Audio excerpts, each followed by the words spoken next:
Hello, my name is Jianmei Chen, a professor of mathematics in the Department of Mathematics and Statistics at California State University, Long Beach. The purpose of this presentation is to provide students with some field-tested study strategies to succeed in math courses at all levels. Some of the recommendations given in the presentation also apply to other scientific disciplines such as physics, biology, and chemistry. I hope you will be able to get something useful out of this material.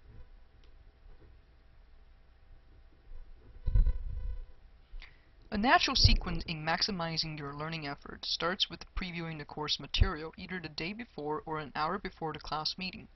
By doing so, you're more likely to understand the materials and get your questions answered in class. One key point to keep in mind while you browse through the reading and video materials is to take notes and annotate with questions that pop up during your learning. These questions should be asked immediately during class in order for them to be impactful. It turns out, not followed by most people, this step is the single most important step in learning effectively. The next part of the pathway is the ever so valuable face-to-face time in class. One should not assume that meaningful learning solely relies on the teacher putting on an animated lecture. In fact, research has shown that an active learning environment where students are put in the center to create, discuss, and share ideas boosts student learning outcomes. The more students engage in developing ideas on their own, the less time they will spend struggling with problem solving later on. Remember, every idea is a valuable idea. There is no stupid question or dumb answer.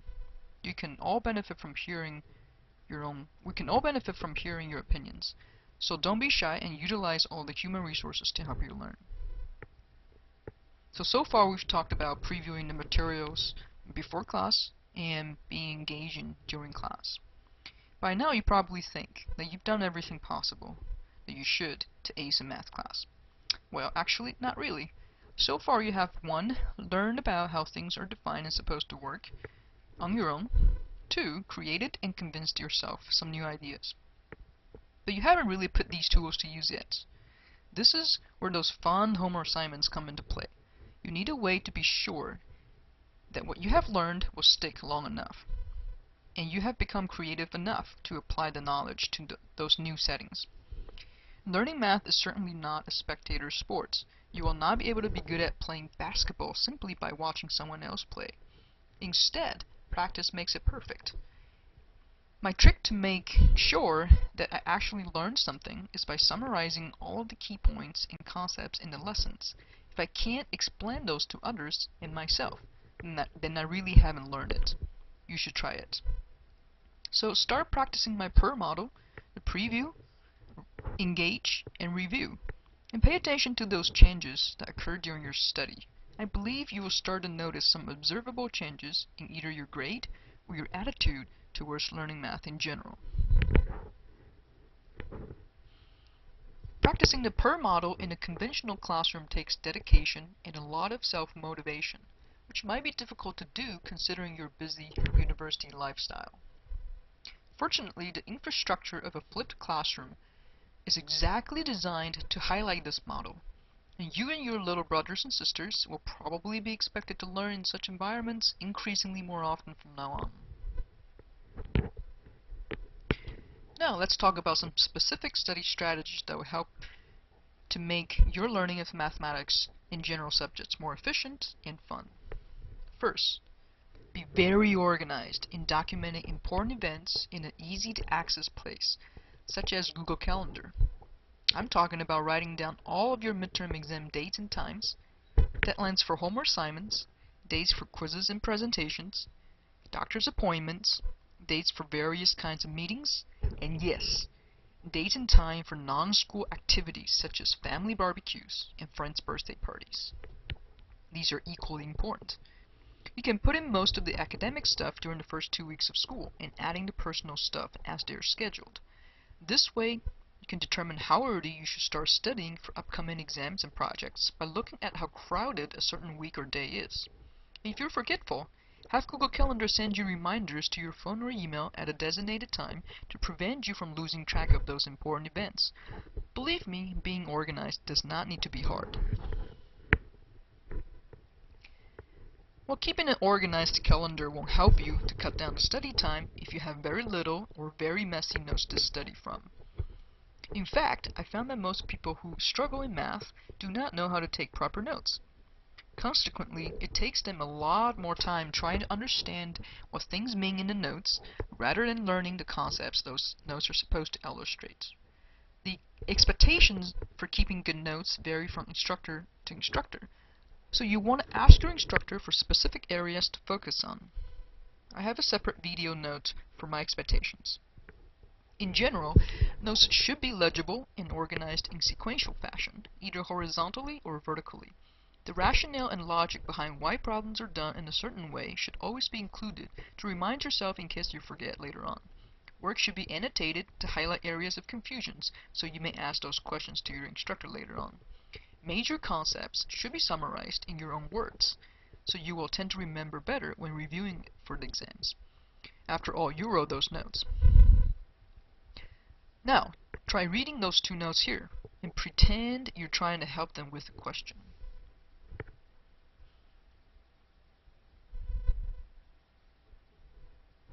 Which one takes you longer to understand, and which one would you rather read if you were a teacher?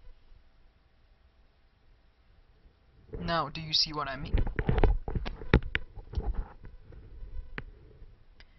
You ever wonder whether your answers are correct, your steps make sense, and whether problems can be done differently? And it's probably the case that the person you always go to for these questions is your teacher. Well, it doesn't have to be. If your answer is yes, then study group is your solution. If your answer is no, then maybe having a study group can help igniting that curious fire within you. Or cross my fingers. There are many advantages of having a study group in a math class. For one, you can use each other to bounce off ideas and share materials. You might even learn a thing or two from your fellow students. For two, having a study group, having to study with someone else forces you to communicate mathematics, which allows the information to stick longer. I particularly recommend forming a study group to review for exams, where each member of the group prepares a set of problems to share. Since the problems are prepared by yourself, you're more likely to know the solutions and steps already, so you can provide immediate assistance if someone is stuck on something. This way, you will get a wider sample of practice problems than you would have if you were to study on your own. And last but not least, it's always more fun when we have someone to talk to and struggle with when it comes to learning, right? We'll have saved the best for last. If you're one of those people who were told that math is hard and it is okay to be bad at it, I want you to erase that piece of your memory and repeat after me. I can do math. Math is not just for smart people. I can be good at math. No, seriously, repeat it for yourself. I can do math. Math is not just for smart people. I can be good at math. In general, there are two beliefs when it comes to human intelligence: stationary versus growth model. In the stationary model, it is said that intelligence is determined when one is born. That is, if you are not born smart, you will never become smart. On the other hand, people who believe that intelligence can be developed through life experiences and hard works support a growth model. And that is, even if you're not born with a high intelligence level, you can still learn to be a better problem solver through hard works.